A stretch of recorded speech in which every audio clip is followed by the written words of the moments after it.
Hi everyone, welcome to my channel Study with Himanshi. Today in this video we will discuss the fundamental rights. हमने part 1 में already article 19 तक discuss कर लिया है.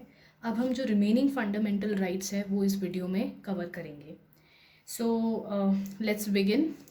And before beginning I would suggest कि अगर आप लोगों ने इस वीडियो का पार्ट 1 नहीं देखा है तो please go and see that one, और उसके बाद आप ये वाला पार्ट देखें, देन आपको ज़्यादा अच्छे से कॉन्टिन्यूटी में समझ आएगा. Now let's begin with the article number 20. So article number 20 कहता है कि protection in respect of conviction for an offence. So there are certain fundamental rights जो एक कॉन्विक्ट को प्रोवाइडेड है अगर उसे कॉन्विक्ट को कन्विक्शन है उसके ऊपर किसी ऑफेंस को लेके. तो देयर आर सर्टेन राइट्स जो कि इस आर्टिकल 20 में प्रोवाइडेड है. सो ये जो राइट्स हैं ये अवेलेबल हैं एक सिटीज़न को भी, एक फॉरेनर को भी और लीगल पर्सन को भी. लीगल पर्सन कौन होता है? जैसे कि कोई कंपनी है, कॉरपोरेशन है, इनको लीगल पर्सन कहा जाता है. तो सभी को ये राइट आर्टिकल 20 के जो अंडर है वो प्रोवाइडेड है. नाउ इस राइट के under there are 3 provisions. 3 provisions हैं, प्रावधान हैं. और पहला है no ex post facto law. No ex post facto law से क्या मतलब है कि no person shall be convicted of an offence except for violation of a law in force at the time of conviction of an act. तो देखो क्या है, simple terms में समझाती हूँ कि सपोज एक एक इंसान है और उसने कोई क्राइम किया है. फॉर एग्जाम्पल उसने कोई चोरी की है, ठीक है. अब वो चोरी उसने की थी 2 साल पहले और उस टाइम उस चोरी की जो जेल टर्म थी, उस स्टीलिंग की पनिशमेंट जो थी वो थी 1 ईयर की जेल टर्म. बट जो उसकी जजमेंट है वो आ रही है 2 साल बाद, और अब प्रेजेंटली जो इसकी जेल टर्म है वो इंक्रीज़ हो गई है, 2 ईयर्स की जेल टर्म मिलने लगी है. तो उसको जो पनिशमेंट मिलेगी वो उस बेसिस पे मिलेगी कब उसने वो क्राइम किया था. मतलब उसने चोरी जब की थी उस टाइम जो लॉ था उसके बेसिस पे ही उसको पनिशमेंट दी जाएगी. सिंपल सी ये बात है, ठीक है. सेकंड चीज़ इसमें ये है कि no person shall be subjected to a penalty greater than prescribe by law in force at the time of commission of an act. तो जो भी इंसान जिसने वो क्राइम किया है एक पर्टिकुलर टाइम पे, उस टाइम जो पेनल्टी थी वही उसको उस पर इम्पोज की जाएगी, ठीक है. सेकंड इसमें प्रोविज़न ये है कि no double jeopardy. No double jeopardy का क्या मतलब है? No person shall be prosecuted और punish for the same offence more than one.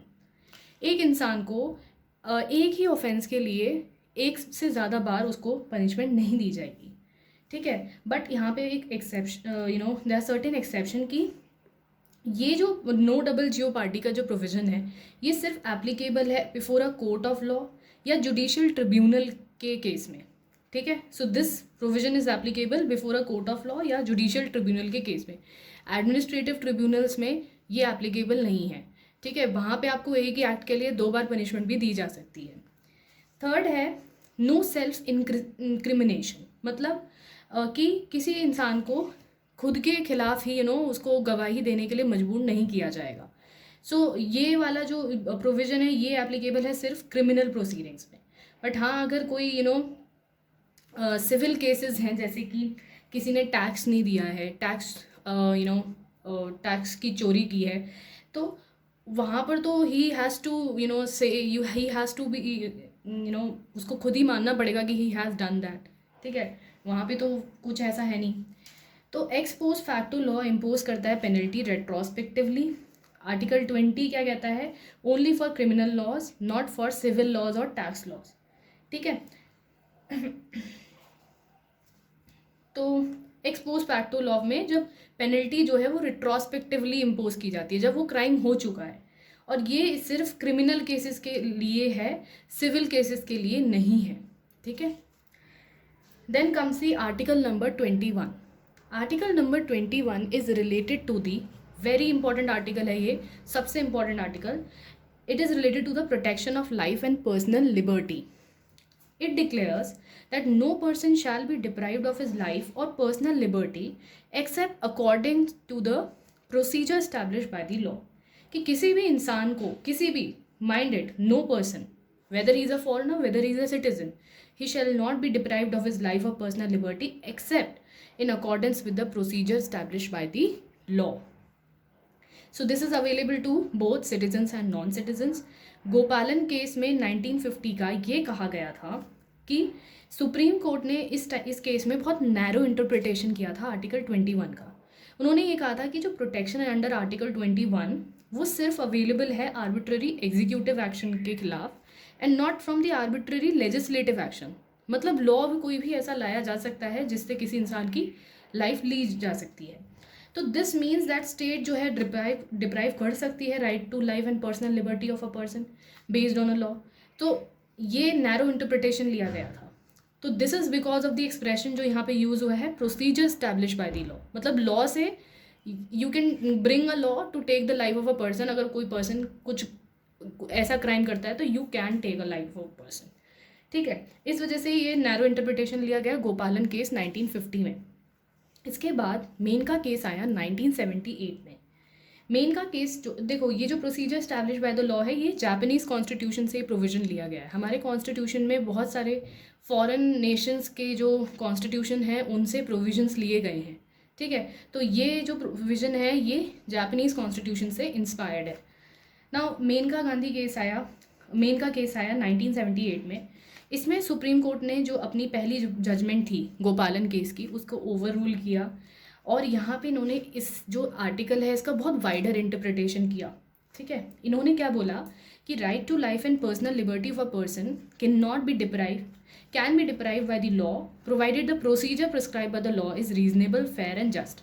अच्छा, इन्होंने ये कहा कि देखो right to life personal liberty एक इंसान की डिप्राइव की जा सकती है लॉ के द्वारा, हम ये मना नहीं कर रहे, बट जो प्रोसीजर लॉ का है जो प्रिस्क्राइब्ड है प्रोसीजर रीजनेबल होना चाहिए, लॉ फेयर होना चाहिए और जस्ट होना चाहिए. आप किसी बहुत ही छोटे से क्राइम के लिए आप किसी को फांसी की सज़ा सुना दें तो ये ठीक नहीं है. मतलब लॉ को भी इंटरप्रेट कर सकते हैं जज कि whether this law is fair और नॉट.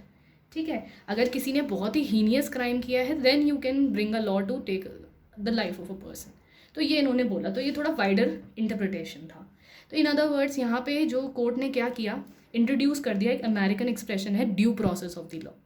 इसमें court is concern with the कि लॉ फेयर है, जस्ट है या नहीं. ठीक है, वो इस चीज़ को भी इंटरप्रेट करते हैं. बट अर्लियर ऐसा नहीं था. अर्लियर कोर्ट को क्या मतलब था कि बस भाई लॉ है तो फिर ले सकते हैं, मतलब ये राइट डिप्राइव हो सकती है. ठीक है, इस वजह से हम कहते हैं कि वाइडर इंटरप्रिटेशन लिया. नाउ इस जो आर्टिकल 21 में फॉलोइंग राइट्स प्रोवाइडेड हैं जिनमें से कुछ हैं जैसे right to live with human dignity, right to livelihood, right to privacy, right to shelter, right to health, right to decent environment, right to free legal aid, right to travel abroad and come back to India.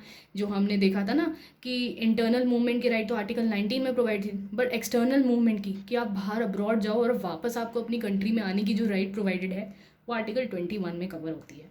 ठीक है, right to information, इस article में धीरे धीरे बहुत सारी rights add होती रहती हैं. तो then come article 21A. Article 21A originally नहीं था कॉन्स्टिट्यूशन में, इसको बाद में ऐड किया गया था. ठीक है, तो ये कहता है राइट टू एजुकेशन. ये राइट टू एजुकेशन से रिलेटेड है. ये कहता है कि state shall provide free and compulsory education to all the children of the age of 6 to 14 years in such a manner as the state में determine. तो ये देखिए यहाँ पे ये बात ध्यान देने की, ऑल चिल्ड्रन वेदर वो बिलो पॉवर्टी लाइन है या मिडिल क्लास के हैं, ऑल चिल्ड्रन को 6 to 14 ईयर्स के एज के. ठीक है, सो दिस मेक्स ये आर्टिकल जो है ये एलिमेंट्री एजुकेशन को, स्टार्टिंग लेवल की जो एजुकेशन है उसको एक फंडामेंटल राइट बना देता है. बट हायर एजुकेशन की कोई गारंटी नहीं है. Higher education is not a fundamental right even now. ठीक है, तो ये जो आर्टिकल ऐड हुआ था ये 86 कॉन्स्टिट्यूशनल अमेंडमेंट एक्ट 2002 से ऐड हुआ था. इस कॉन्स्टिट्यूशनल अमेंडमेंट एक्ट के थ्रू बहुत सारी चीज़ें हुई थी. देखो क्या क्या हुआ था, यहाँ पे ध्यान रखना है कि एक तो आर्टिकल 21A ऐड हुआ था. दूसरा आर्टिकल 45 जो है DPSP का, उसका थोड़ा सब्जेक्ट मैटर चेंज कर दिया गया था क्योंकि जो ये वाला प्रोविज़न है ये पहले DPSP article 15 directive principle of state article 45 directive principle of state policy में ये वाली चीज़ पहले उसमें थी. अब ये चीज़ फंडामेंटल राइट बना दी तो फिर आर्टिकल 45 का सब्जेक्ट मैटर चेंज किया गया. ऑल्सो आर्टिकल 51A में एक न्यू ड्यूटी ऐड की गई. तो ये वाले कॉन्स्टिट्यूशनल अमेंडमेंट एक्ट ने ये 3 चीज़ें की जो आपको याद रखनी है. Also right to education act जो आया था वो 2009 में आया था। अब हम देखते हैं quickly the article 22 which is protection against arrest and detention. Arrest और डिटेंशन के खिलाफ प्रोटेक्शन जो अवेलेबल है। तो इसमें क्या क्या प्रोविजंस हैं, देखो डिटेंशन सबसे पहले देखना है कि दो तरीके की होती है, प्यूनिटिव, प्रिवेंटिव। तो प्यूनिटिव में होता है to punish a person for an offence committed by him after trial and conviction in a court. Court में सज़ा मिल गई, कोर्ट में केस चला और उसके बाद जज ने अपना फैसला सुनाया, उसके बाद जो पनिशमेंट मिलती है वो तो होती है प्यूनिटिव। प्रिवेंटिव होती है जो आप डिटेन करके रखते हो एक इंसान को, because he is a very बहुत ही खतरनाक क्रिमिनल है वो, तो उसको पहले से ही डिटेन करके रखते हैं। जैसे कोई टेररिस्ट पकड़ा गया, उसको डिटेन करके रखते हैं विदाउट ट्रायल और कन्विक्शन, तो that is preventive detention. Article 22 में दो पार्ट हैं। एक तो डील करता है ऑर्डिनरी लॉज से जो कि क्रिमिनल और क्वासी क्रिमिनल नेचर के होते हैं, दूसरा प्रिवेंटिव डिटेंशन लॉ से डील करता है। तो इसमें क्या क्या राइट्स हैं कि right to be inform of ground of arrest, right to consult and be defended by legal practitioner, right to be produce before a magistrate within 24 hours, right to be release after 24 hours unless magistrate authorises. So ये सारी rights इसमें given है, तो ये आप पढ़ के ही समझ जाओगे। Not available to any alien और person arrested under preventive detention law. ये वाली जो राइट है ये किसी भी एलियन हम किसे कहते हैं जो एनिमी कंट्रीज़ हैं, जैसे हमारी चाइना है, पाकिस्तान है, उनके साथ इतने फ्रेंडली रिलेशंस नहीं है, तो वहाँ के जो सिटीजन्स हैं, नेटिव्स हैं, उनको हम एलियन कहते हैं। तो एलियन और पर्सन जो कि प्रिवेंटिव डिटेंशन लॉ के अंडर अरेस्ट हुए हैं उनको ये राइट अवेलेबल नहीं है। दूसरा आता है डील्स, ये प्रोविजन डील करता है प्रिवेंटिव डिटेंशन लॉ। तो detention can't exceed 3 months unless an advisory board report करता है sufficient cause for extended detention. Ground of detention भी कम्युनिकेट करना पड़ेगा डिटेनू को। Detenu should be afforded at opportunity to make a representation against the detention order. These rights are provided under this. तो इसमें कुछ समझाने वाला नहीं है, आप रीड करोगे आपको समझ आ जाएगा। 44th कॉन्स्टिट्यूशनल अमेंडमेंट एक्ट 1978 में जो 3 महीने का जो ये पीरियड है, ठीक है, कि आप डिटेन कर सकते हो, ये 2 महीने कर दिया गया था, बट ये अभी तक भी फोर्स में नहीं आया है, अभी 3 महीने का ही टाइम पीरियड चलता है। Parliament has the exclusive authority to make law of preventive detention for reasons connected with defense, foreign affairs and security of India. ये याद रखो, ये 3 जो मैटर्स हैं, डिफेंस, फॉरेन अफेयर्स और सिक्योरिटी ऑफ इंडिया, तो पार्लियामेंट के पास एक्सक्लूसिव अथॉरिटी है इन 3 मैटर्स पे लॉ बनाने की with related to the preventive detention. बाकी जो मैटर्स हैं जैसे security of state, maintenance of public order, maintenance of supplies and services essential to the community, इसमें both parliament and state legislature both can make the laws. तो ये बात आप ध्यान रखना, ये दोनों पॉइंट काफ़ी इंपॉर्टेंट है। ऑल्सो एक पॉइंट नोट करने वाला ये है कि कोई भी democratic country of the world has not made preventive detention as an integral part of constitution as has been made in India. Now we will see the right against exploitation. इसके अंदर ये this is a fundamental right, right against exploitation, इसके अंदर 2 article आते हैं, article number 23 and 24। सबसे पहले 23 देखते हैं। तो 23 रिलेटेड है prohibition of traffic in human beings and force labour से, ठीक है, जैसे चाइल्ड लेबर, फोर्स लेबर, बंधुआ जो बॉन्डेड लेबर सिस्टम चलता है, उन सब चीज़ों को ख़त्म करने के लिए है ये। चाइल्ड ट्रैफिकिंग होती है, ह्यूमन ट्रैफिकिंग होती है, उस चीज़ को की प्रोहिबिशन के लिए ये राइट अवेलेबल है। सिटीजन्स, नॉन सिटीजन्स दोनों का है। Protects not only against state but also against private person, ठीक है, प्राइवेट पर्सनस के अगेंस्ट भी प्रोटेक्शन अवेलेबल है। ट्रैफिक इन ह्यूमन बींग्स में क्या क्या आता है देखो, selling and buying of man, women, children like goods, immoral traffic in women and children including prostitution, devadasi, slavery, ये सब चीज़ें इसमें इंक्लूडेड है।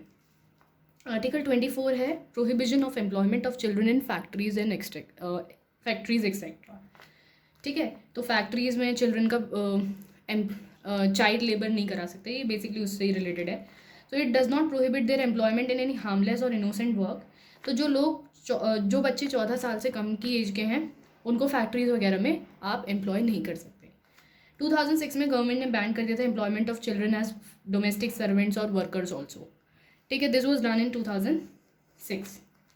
Now comes the right to freedom of religion, this is the next fundamental right, और इसके under आते हैं article 25 से लेके 28 तक।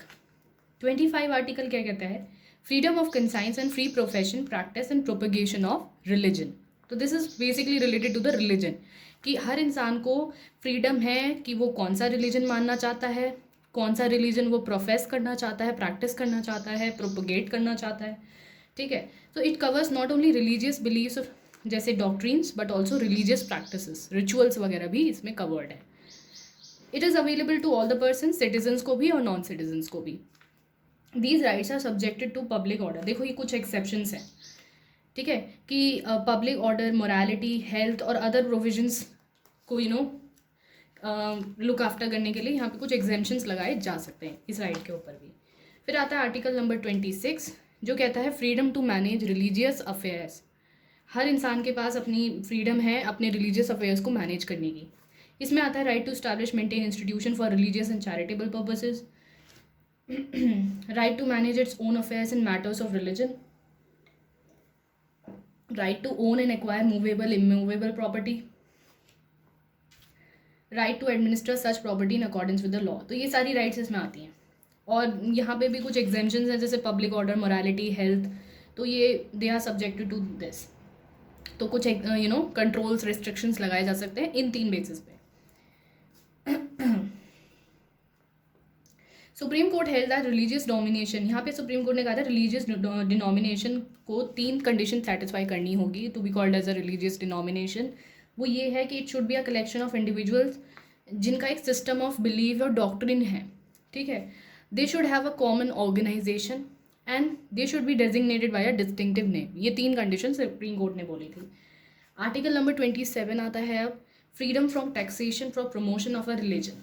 हर इंसान को फ्रीडम है कि वो किसी भी रिलीजन के प्रमोशन के लिए टैक्स ना देना चाहे तो वो नहीं देगा, ये फ्रीडम है। तो दिस प्रोविजन ऐसा नहीं है कि देखो मुस्लिम्स को बोला जाए कि आप हिंदू कोई फेस्टिवल है तो उसके प्रमोशन के लिए आप टैक्स दीजिए, तो you can not force this, everybody has the freedom. और इवन एक हिंदू को भी आप फोर्स नहीं कर सकते टैक्स पे करने के लिए, कोई हिंदू चीज़ को प्रोमोट करने के लिए।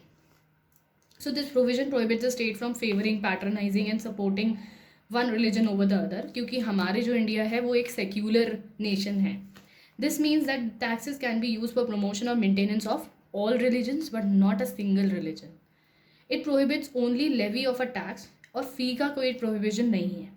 फ़ी इम्पोज करी जा सकती है पिलग्रिम्स पे अगर उनको कोई स्पेशल सर्विस या सेफ्टी मेजर्स प्रोवाइड किए जा रहे हैं तो, ठीक है।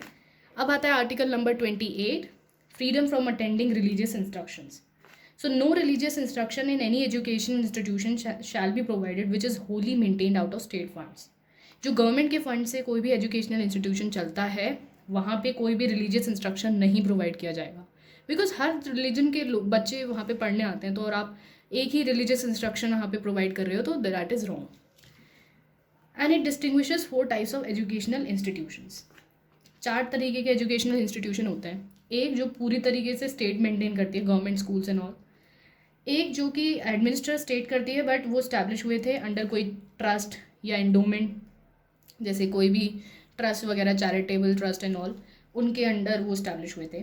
तीसरा होता है जो रिकग्नाइज करती है स्टेट। चौथे होते हैं जो एड रिसीव कर रहे होते हैं स्टेट से, ठीक है, कुछ फंड्स वगैरह मिलते रहते हैं।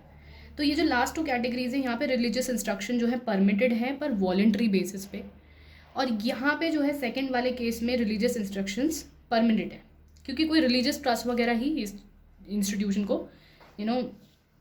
इस्टेब्लिश करा है। और जो पहला वाला है केस में यहाँ पे कम्प्लीटली प्रोहिबिटेड है, ठीक है। तो ये आप पढ़ लेना, याद हो जाएगा।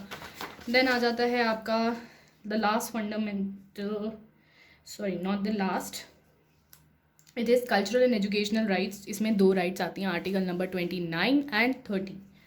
सो आर्टिकल नंबर 29 कहता है protection of interest of minorities, ठीक है। तो इट प्रोवाइड्स कि कोई भी सेक्शन ऑफ द सिटीजन जो कि रिसाइड कर रहा है एक पार्ट ऑफ इंडिया में, उनका कोई डिस्टिंक्ट लैंग्वेज है, स्क्रिप्ट है, कल्चर है, तो उनके पास पूरा अधिकार है, पूरी राइट है उसको प्रोटेक्ट करने की या कंजर्व करने की, संभाल के रखने की। No citizen shall be denied admission into an educational institution that is maintain by the state या रिसीव कर रहा है aid out of the state funds on the grounds only of religion, race, caste और language. In 4 basis पे आप किसी भी citizen को किसी भी एजुकेशनल इंस्टीट्यूशन में एडमिशन डिनाई नहीं कर सकते जो इंस्टीट्यूशन स्टेट के हैं या स्टेट उसमें फंड्स प्रोवाइड करता है, ठीक है। Also grants protection to both religious and linguistic minorities. Religious और लिंग्विस्टिक दोनों माइनॉरिटीज़ को प्रोटेक्शन प्रोवाइडेड है। सुप्रीम कोर्ट ने ये भी कहा था right to conserve the language includes right to agitate for the protection of the language also. फिर आता है article number 30, right of the minorities to establish and administrate educational institution. So this is confined only to minorities, unlike article 29. ठीक है, so it is not which is और ये जो minority term है ये constitution में कहीं पे भी define नहीं है. All the minorities shall have the right to establish administer educational institution of their choice. In granting aid, state shall not discriminate against any educational institution managed by a minority. State कोई भी discrimination नहीं करेगा कि अगर कोई educational institute minority community ने establish किया है तो उसके साथ. Compensation amount fixed by the state for compulsory acquisition of any property of a minority educational institution shall not restrict or abrogate the right guaranteed to them. So this provision was added by 44th Constitutional Amendment Act 1978. Now comes the our last fundamental right, that is the right to constitutional remedies, article number 32. This is a very important article. इसको doctor B.R. Ambedkar ने तो he described it as the most important article of the constitution, an article without which the constitution would be a nullity. It is the very soul of the constitution and very heart of it. तो ये importance इस article की है, doctor B.R. Ambedkar ने इसको काफ़ी important heart and soul बोला था कॉन्स्टिट्यूशन का. सो और ऑल्सो सुप्रीम कोर्ट ने भी इस आर्टिकल को बेसिक फीचर में ऐड किया है कॉन्स्टिट्यूशन के. सो ये आर्टिकल क्या प्रोवाइड करता है, right to remedies for the enforcement of fundamental right of an aggrieve citizen. अब देखो ऊपर सारी राइट्स प्रोवाइडेड हैं. अब ऐसा है कि सपोज आपको कोई ये राइट नहीं मिल रही है, आपकी राइट आपको राइट से डिप्राइव किया जा रहा है, तो आप किसके पास जाओगे. तो ये प्रोविज़न इस आर्टिकल में है. इन सभी राइट्स का enforcement is provided in the article 32. ठीक है, कि अगर आपकी राइट्स आपको नहीं मिलती हैं तो आपको क्या करना है. सो ये इस वजह से ये सबसे इम्पॉर्टेंट आर्टिकल है. अब देखो इसके अंडर ना रिट्स जुरिस्डिक्शन आता है. अब रिट्स के लिए मैंने अलग से नोट्स बनाए हुए हैं, तो रिट्स मैं वहाँ पे डिस्कस करूँगी, इसके साथ मैं नहीं कर रही हूँ डिस्कस. ठीक है, सो वो हम फर्दर वहाँ पे डिस्कस करेंगे. तो अगर किसी इंसान की फंडामेंटल राइट नहीं मिलती है, उसको छीन ली जाती है, उसको डिप्राइव किया जा रहा है, तो he has the right to go to the Supreme Court under article 32, और under article 226 he also has the right to go to the High Court. तो ये एक अलग टॉपिक में हम डिस्कस करेंगे. ठीक है, now there are 4 provisions under it. Right to move to Supreme Court for appropriate proceedings for enforcement of a fundamental right is guarantee. इस आर्टिकल में ये है कि आप सीधा सुप्रीम कोर्ट के पास जा सकते हो, कोई अपील की ज़रूरत नहीं है अगर आपकी राइट आपको नहीं दी जा रही है. ठीक है, supreme court has a power to issue direction and order और writs for the enforcement of fundamental right. Parliament can empower any other court to issue direction, orders and writs of all kinds. तो ये भी important है, ये MCQ में पूछ लिया जाएगा. Who has the power to empower any other court to issue direction, order and writs of all kinds. Parliament के पास. अभी तक तो सिर्फ सुप्रीम कोर्ट और हाई कोर्ट के पास है ये पावर कि फंडामेंटल राइट्स के एनफोर्समेंट के लिए रिट जुरिस्डिक्शन जो है, अगर पार्लियामेंट चाहे तो लोअर कोर्ट्स को भी ये पावर दे सकती है. Constitution provides that the president can suspend the right to move to any court for enforcement of fundamental right during a national emergency. ये एक सेपरेट टॉपिक है जो कि इमरजेंसी प्रोविजंस में हम पढ़ेंगे. अब आता है arm forces and fundamental rights. तो आर्म फोर्सेज को भी कुछ फंडामेंटल राइट्स डिप्राइव्ड हैं उनकी, कुछ उन्हें मिली हुई हैं. तो आर्टिकल 33 उससे रिलेटेड है. It empowers the parliament to restrict or abrogate the fundamental right of member of armed forces, parliamentary forces, paramilitary forces, police forces, intelligence agencies and analogous forces. तो पार्लियामेंट के पास पूरा राइट है, power है कि वो restrict कर सकती हैं या ख़त्म भी कर सकती हैं फंडामेंटल राइट इन फोर्सेस की. They also have the power under this power to make laws conferred only on parliament and not on state legislature. सिर्फ पार्लियामेंट के पास ये पावर है कि मिलिट्री फोर्सेस की, आर्म फोर्सेस की कुछ राइट्स वो रेस्ट्रिक्ट कर सकती है या एब्रोगेट कर सकती है. स्टेट लेजिस्लेचर के पास ये राइट नहीं है. Parliamentary law under article 33 also excludes the court marshals, tribunal establish under the military law from writ jurisdiction of supreme court and high Court. तो रिट जुरिस्डिक्शन जो है वो ट्रिब्यूनल, जो कोर्ट, आर्मी कोर्ट्स वगैरह होते हैं, उनके पास नहीं है. Then martial law and fundamental rights, Article 34. It provides for restriction on fundamental right while martial law is in force in any area within the territory of India. तो जिस भी Indian territory में किसी भी एरिया में कई बार martial military law लगाया जाता है, मिलिट्री रूल मार्शल लॉ है, तो वहाँ पे भी रेस्ट्रिक्शन फंडामेंटल राइट्स पे लगाया जा सकता है.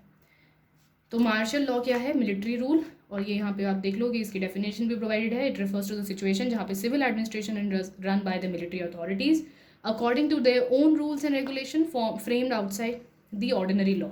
फिर लास्ट में आता है article 35. It includes the power to make laws to give effect to certain specified fundamental right vest only in the parliament and not in the state legislature. फिर कुछ आता है क्रिटिसिज्म ऑफ फंडामेंटल राइट्स का, जैसे excessive limitations provided हैं, कोई clarity नहीं है, कोई सोशल इकोनॉमिक राइट्स नहीं है, कोई परमानेंसी नहीं है. इमरजेंसी में वो आपको डिप्राइव भी किए जा सकती हैं फंडामेंटल राइट, सस्पेंड हो सकते हैं इमरजेंसी के थ्रू, इमरजेंसी के टाइम पे. एक्सपेंसिव रेमेडीज़ है, प्रिवेंटिव डिटेंशन है, जो कि सबसे बुरी चीज़ है कोई भी डेमोक्रेटिक कंट्री वर्ल्ड में ये अपने यहाँ प्रोविज़न नहीं रखती है. No consistent philosophy is there. ठीक है, तो ये इसके क्रिटिसिज्म है. सिग्निफिकेंस भी दिया है फंडामेंटल राइट्स के. It constitute the bed rock of democratic system in the country. It provide necessary condition for the material and moral protection of a man. It protects the interest of minorities and weaker section, strengthens the secular fabric of the Indian state because freedom of religion is provided. It facilitates the establishment of rule of law, and it also checks the absoluteness of the authority. So this was our fundamental rights chapter. We have done it. अगर आपको ये video अच्छा लगा हो तो please like it and share it with others also, and don't forget to subscribe to my channel. Thank you.